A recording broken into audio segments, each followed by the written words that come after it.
Hi all, welcome back to Kalika Deepa YouTube channel. ಇಂದಿನ ವಿಡಿಯೋದಲ್ಲಿ ನಾವು 6ನೇ ತರಗತಿ ನ್ಯೂ ಬುಕ್ ಗಣಿತ ಪ್ರಕಾಶ ಭಾಗ 2ರ ಕೊನೆಯ ಅಧ್ಯಾಯ ಸೊನ್ನೆಯ ಮತ್ತೊಂದು ಬದಿ ಇದರ ಮುಂದುವರಿದ ಭಾಗವನ್ನು ನೋಡ್ತಾ ಹೋಗೋಣ. ಯಾರಾದರೂ ನಮ್ಮ ಚಾನಲ್ಗೆ ಹೊಸಬರಾಗಿದ್ದರೆ ದಯವಿಟ್ಟು ಚಾನಲನ್ನು ಸಬ್ಸ್ಕ್ರೈಬ್ ಮಾಡ್ಕೊಂಡು ನೋಡಿ, ಯಾಕೆಂದರೆ ಈ ಥರದ ಎಲ್ಲ ವಿಡಿಯೋಗಳು ನಿಮಗೆ ಬಂದು ತಲುಪತ್ತೆ. ಸೊ ತಡ ಮಾಡದೆ ವಿಡಿಯೋವನ್ನು ಮುಂದುವರಿಸೋಣ. ಸೊ ನಾವೀಗ ಪೇಜ್ ನಂಬರ್ 118 ಇದರಲ್ಲಿ ಬರುವಂತಹ ಈ ಲೆಕ್ಕಗಳಿಂದ ಸ್ಟಾರ್ಟ್ ಮಾಡ್ತಾ ಹೋಗೋಣ. ಸೊ ಮೊದಲನೇ ಲೆಕ್ಕ -125 ಪ್ಲಸ್ -30 -125 ಪ್ಲಸ್ -30. ಸೊ ಇಲ್ಲಿ ನೋಡಿ -125 ಪ್ಲಸ್ -30 ಇದೆ. ಸೊ -125ಗೆ -125 ಹಾಗೆ ಬರೀರಿ. ಮೊದಲು ಇಲ್ಲಿ ನಾವು ಈ ಎರಡೂ ಚಿಹ್ನೆಗಳನ್ನು ನೋಡೋಣ. ಪ್ಲಸ್ ಮೈನಸ್, ಒಂದು ಪ್ಲಸ್ ಒಂದು ಮೈನಸ್ ಇದೆ, ಹಾಗಾದರೆ ಏನಾಗುತ್ತದು ಮೈನಸ್. ಸೊ 30. ಸೊ ಇಲ್ಲಿ ಇವಾಗ ಈ ಎರಡು ಸೈನನ್ನು ನೋಡಿ, ಮೈನಸ್ ಮೈನಸ್ ಇದೆ, ಮೈನಸ್ ಮೈನಸ್ ಅದನ್ನು ನಾವು ಪ್ಲಸ್ ಮಾಡ್ತೀವಿ. ಅಂದರೆ 125ಕ್ಕೆ 30 ಕೂಡಿಸಿ 155 ಆಗುತ್ತೆ. ಇಲ್ಲಿ ದೊಡ್ಡ ಸಂಖ್ಯೆ 125, ಅದರ ಚಿಹ್ನೆಯನ್ನು ಇಡಿ, ಯಾವುದು ಮೈನಸ್. ಹಾಗಾಗಿ ಇದು -155. Second one plus 105 plus 105 minus -55 plus 105 minus of 55 ಇದೆ. ಈಗ ಇಲ್ಲಿ 105 ಪ್ಲಸ್ ಇರೋದರಿಂದ ಇದನ್ನು ಹಾಗೆ ಬರ್ಕೊಳ್ಳಿ. ಇಲ್ಲಿ ಮೈನಸ್ ಮೈನಸ್ ಇದೆ, ಎರಡು ಮೈನಸ್ ಇದೆ ಅಂದಾಗ ಅದು ಪ್ಲಸ್ ಆಗುತ್ತೆ. Minus plus 55. ಸೊ ಇಲ್ಲೂ ಏನಿಲ್ಲ ಅಂತಂದರೆ ಯಾವ ಚಿಹ್ನೆ ಇದೆ, ಪ್ಲಸ್. ಸೊ ಎರಡು ಪ್ಲಸ್ ಇದೆ ಅಂದರೆ ಅದು ಪ್ಲಸ್ ಆಗುತ್ತೆ. ಹಾಗಾಗಿ 105ಕ್ಕೆ 55 ಕೂಡಿಸಿದರೆ 160. ಸಿ ನೋಡಿ, plus 105 plus of 55 plus 105 plus bracket of plus 55. ಇಲ್ಲಿ ಪ್ಲಸ್ ಇರೋದ್ರಿಂದ 105 ಹಾಗೆ ಬರೀರಿ. ಪ್ಲಸ್ ಎರಡು ಪ್ಲಸ್ ಇದ್ದರೆ ಏನು ಮಾಡ್ತೀವಿ ನಾವು, ಪ್ಲಸ್ ಮಾಡ್ತೀವಿ. ಸೊ 55ಕ್ಕೆ 55. ಸೊ ಈ 105ಕ್ಕೆ 55 ಕೂಡಿಸಿ ಎಷ್ಟಾಗತ್ತೆ, 160. ನೆಕ್ಸ್ಟ್ ಒನ್ ಡಿ ನೋಡಿ, 80 ಇದೆ, ಪ್ಲಸ್ 80 ಮೈನಸ್ ಆಫ್ 150. ಸೊ 80ಕ್ಕೆ 80 ಮೈನಸ್ ಪ್ಲಸ್ ಆಗುತ್ತೆ. So plus 150. ಈ 150 ಇಲ್ಲೂ ನೋಡಿ, ಈಗ ಇಲ್ಲೂ ಪ್ಲಸ್ ಇದೆ, ಇಲ್ಲೂ ಪ್ಲಸ್ ಇದೆ. ಸೊ ಎರಡು ಪ್ಲಸ್ ಇದ್ದರೆ ಏನು ಮಾಡ್ತೀವಿ ನಾವು, ಕೂಡಿಸ್ತೀವಿ. ಸೊ 150ಕ್ಕೆ 80 ಕೂಡಿಸಿ 230. ಈ ನೋಡಿ ಇಲ್ಲೂ ಸೇಮ್ ಇದೆ, -80. ಇಲ್ಲಿ ಎರಡು ಮೈನಸ್ ಇತ್ತು, ಇಲ್ಲಿ ಎರಡು ಪ್ಲಸ್ ಇದೆ. 80 ಪ್ಲಸ್ 150. ಇಲ್ಲಿ ಪ್ಲಸ್ ಇರೋದ್ರಿಂದ 80 ಪ್ಲಸ್ 150. ಸೊ 150ಕ್ಕೆ 80 ಕೂಡಿಸಿ 230. ಸೊ ಎಫ್ ನೋಡಿ, -99 ಪ್ಲಸ್ 200. -99 ಹಾಗೆ ಬರೀರಿ. ಪ್ಲಸ್ 200ಕ್ಕೆ 200. ಇಲ್ಲಿ ನೋಡಿ ಮೈನಸ್ ಪ್ಲಸ್ ಇದೆ, ಮೈನಸ್ ಅಥವಾ ಪ್ಲಸ್ ಮೈನಸ್ ಇದ್ದರೆ ಎರಡು ಬೇರೆ ಬೇರೆ ಇದ್ದರೆ ನಾವು ಮೈನಸ್ ಮಾಡ್ತೀವಿ. ಸೊ 200ರಲ್ಲಿ 99 ಹೋದರೆ 101. ಇಲ್ಲಿ ದೊಡ್ಡ ಸಂಖ್ಯೆಗೆ ಪ್ಲಸ್ ಇರೋದರಿಂದ ಪ್ಲಸ್. ಜಿ ನೋಡಿ, -99 ಪ್ಲಸ್ 200. -99 ಹಾಗೆ ಬರೀರಿ. So -99 plus 200, 200ಕ್ಕೆ 200. ಇಲ್ಲಿ 1 ಮೈನಸ್ 1 ಪ್ಲಸ್ ಇದೆ. ಸೊ 200ರಲ್ಲಿ 99 ಕಳೀರಿ, ಅಲ್ಲಿ 101. ಹೆಚ್ಚು ನೋಡಿ, ಪ್ಲಸ್ 1500 ಮೈನಸ್ 1500. ಇಲ್ಲಿ 1500 ಹಾಗೆ ಬರೀರಿ, ಮೈನಸ್ ಪ್ಲಸ್ 1500. ಸೊ ಇಲ್ಲೂ ಪ್ಲಸ್ ಇದೆ, ಇಲ್ಲೂ ಪ್ಲಸ್ ಇದೆ, ಪ್ಲಸ್ ಪ್ಲಸ್ ಪ್ಲಸ್ ಆಗುತ್ತೆ. ಹಾಗಾಗಿ 1500ಕ್ಕೆ 1500 ಕೂಡಿಸಿ, ಅದು 3000. ನೆಕ್ಸ್ಟ್ ಪುನಃ ಸಂಖ್ಯಾರೇಖೆಯತ್ತ. ಇಲ್ಲಿ ನೋಡಿ, ನಮಗೆ ಆಲ್ರೆಡಿ ಸಂಖ್ಯಾರೇಖೆ ಗೊತ್ತಿದೆ.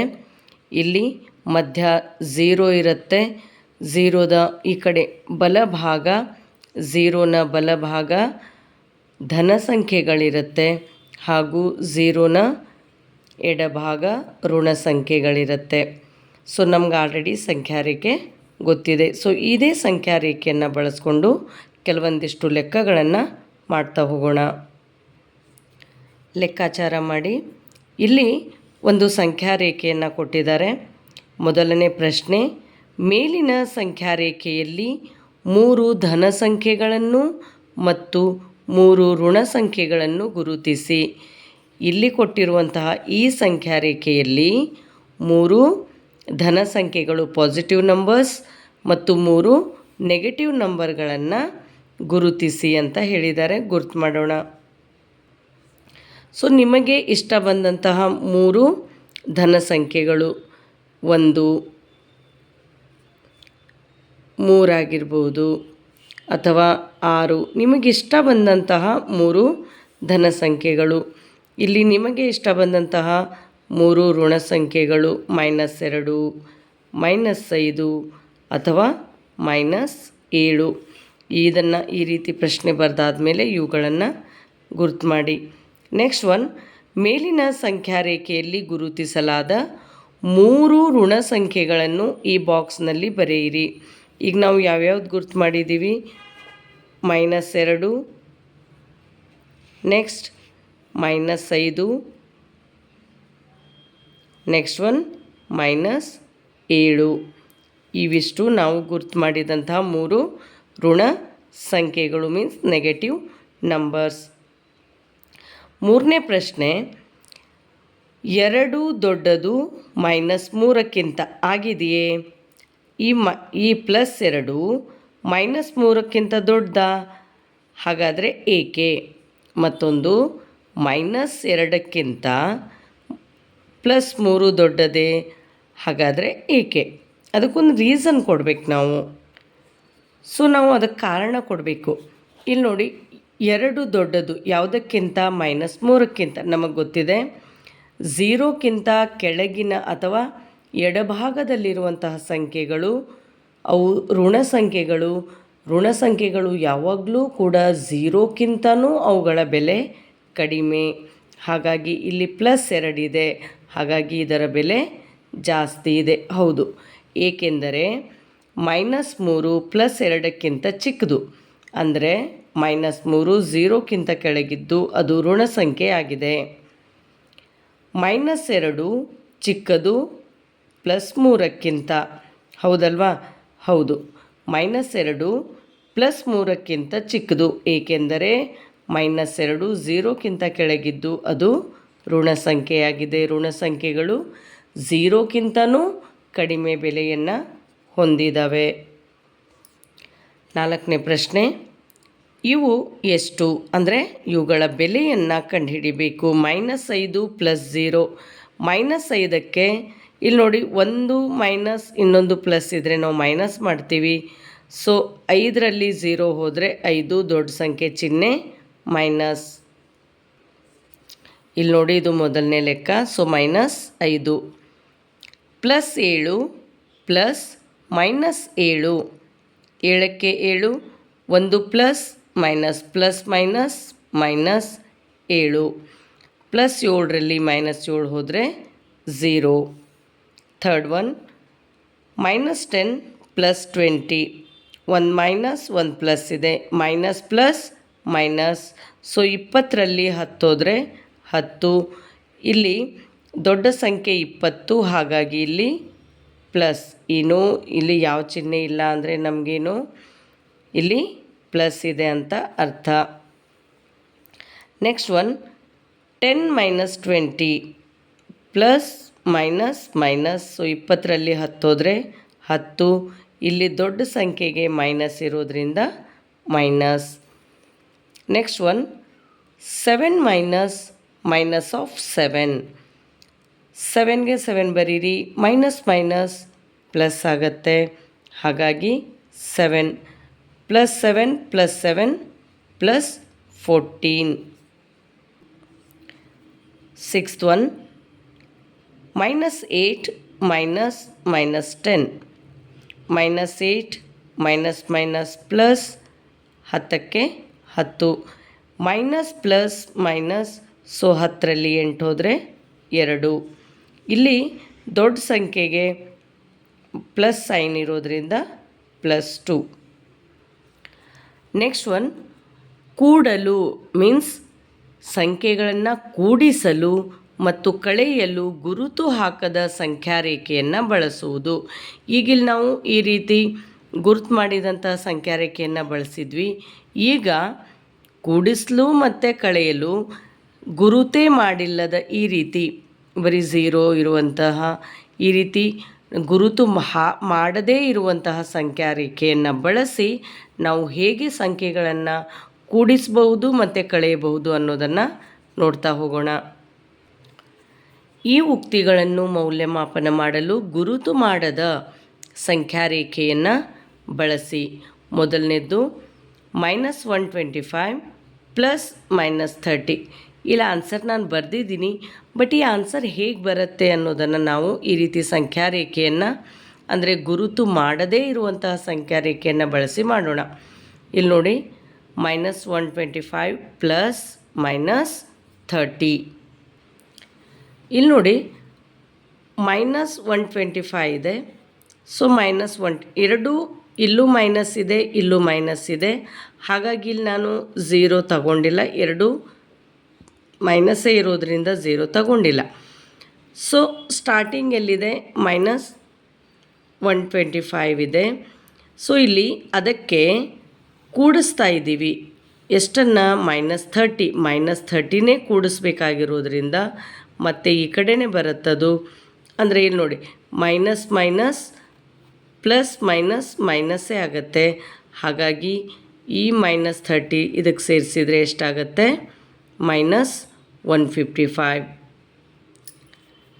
B 105 plus 105 -55. ಇಲ್ಲಿ ನೋಡಿ ಈಗ 105 ಪಾಸಿಟಿವ್, ಹೌದಾ? 105 ಪಾಸಿಟಿವ್ ಇದೆ. ಈ ನೆಗೆಟಿವ್ ಮತ್ತು ಪಾಸಿಟಿವ್ಗಳ ಮಧ್ಯ 0 ಇದೆ, ನಮಗೆ ಗೊತ್ತಿದೆ. ಆದರೆ 0ನ ಬಲಭಾಗ ಧನ ಸಂಖ್ಯೆಗಳು ಮತ್ತು 0ನ ಈ ಕಡೆ ಎಡಭಾಗ ನೆಗೆಟಿವ್ ನಂಬರ್ಸ್ ಇರುತ್ತೆ. ಹಾಗಾಗಿ ಈಗ 105ಕ್ಕೆ 105 ಬರಬೇಕು. ನಮಗೆ 105 ಬರಬೇಕು ಅಂದರೆ ಈ -55ಕ್ಕೆ ಎಷ್ಟನ್ನು ಸೇರಿಸಬೇಕು? ಇಲ್ಲಿ ನೋಡಿ ಈ 55ರಿಂದ ನಾವು 0ಗೆ ಹೋಗಬೇಕು ಅಂದರೆ 55 ಹೆಜ್ಜೆ ಬರಬೇಕಾ? ಈ -55ರಿಂದ 0ಗೆ ಬರಬೇಕು ಅಂದರೆ 55. ಈ 0ದಿಂದ ಮತ್ತೆ 105ಕ್ಕೆ ಬರಬೇಕು ಅಂದರೆ 105. ಹಾಗಾದರೆ ಎರಡೂ ಸೇರಿ ಎಷ್ಟಾಯಿತು? 160. ಹಾಗಾಗಿ ಉತ್ತರ +160. ಇಲ್ಲಿ +80 -150. ಈಗ ಇಲ್ಲಿ ನೋಡಿ -150 ಇಲ್ಲಿಂದ 0ಗೆ ಹೋಗಲಿಕ್ಕೆ 150, ಮತ್ತು ಈ 0ದಿಂದ ಇಲ್ಲಿ ನೋಡಿ +80ಗೆ ಹೋಗಬೇಕು ಅಂದರೆ 80, ಹೌದಾ? 80 ನಂಬರ್ಸನ್ನು ದಾಟಬೇಕು. ಹಾಗಾದರೆ 150 + 80 230. -99 -200. ಈಗ ಇಲ್ಲಿ ನೋಡಿ ಇಲ್ಲೂ ಸಹ 2 ನಂಬರ್ ಮೈನಸ್ಸೇ ಇರೋದರಿಂದ ಇಲ್ಲಿ 0 ಬರಲ್ಲ. ಸೊ ಈಗ ನಾವು -200ರಿಂದ -99ಗೆ ಈ ಕಡೆ ಹೋಗ್ತಾ ಇದ್ದೀವಿ, ಅಂದರೆ ಬಲಭಾಗಕ್ಕೆ ಹೋಗ್ತಾ ಇದ್ದೀವಿ. ಹಾಗಾಗಿ ಪ್ಲಸ್ ಆಗುತ್ತೆ, ಬಲಭಾಗಕ್ಕೆ ಹೋದ ಹಾಗೆ ಪ್ಲಸ್. ಸೊ -200ರಿಂದ -99ಗೆ ಹೋಗಬೇಕು ಅಂದರೆ ನಾವು 101 ಹೆಜ್ಜೆ ದಾಟಬೇಕು. ಹಾಗಾದರೆ ಅಲ್ಲಿ ಉತ್ತರ ಏನಾಗುತ್ತೆ? +101. ಸೊ ನೀವು ಇವುಗಳನ್ನೆಲ್ಲವನ್ನೂ ನಿಮ್ಮ ನೋಟ್ಬುಕ್ಕಲ್ಲಿ ಇದೇ ರೀತಿ ನೀಟಾಗಿ ಬಿಡಿಸಿ, ಸರಿನಾ? ಸೊ ಇಲ್ಲಿಯವರೆಗೂ ನಾವು ಈ ಪಾಠದಲ್ಲಿ ಬರುವಂತಹ ಪೇಜ್ ನಂಬರ್ 121 ತನಕ ಎಲ್ಲ ಲೆಕ್ಕಗಳನ್ನು ನೋಡಿದ್ದೀವಿ. ಸೊ ಮುಂದಿನ ಲೆಕ್ಕಗಳನ್ನು ಮುಂದಿನ ವಿಡಿಯೋದಲ್ಲಿ ನೋಡೋಣ. ಏನಾದರೂ ಡೌಟ್ಸ್ ಇದ್ದರೆ ಕಾಮೆಂಟ್ ಮಾಡಿ. ಸೊ ಸಿಗೋಣ ಮುಂದಿನ ವಿಡಿಯೋದಲ್ಲಿ. Thank you all.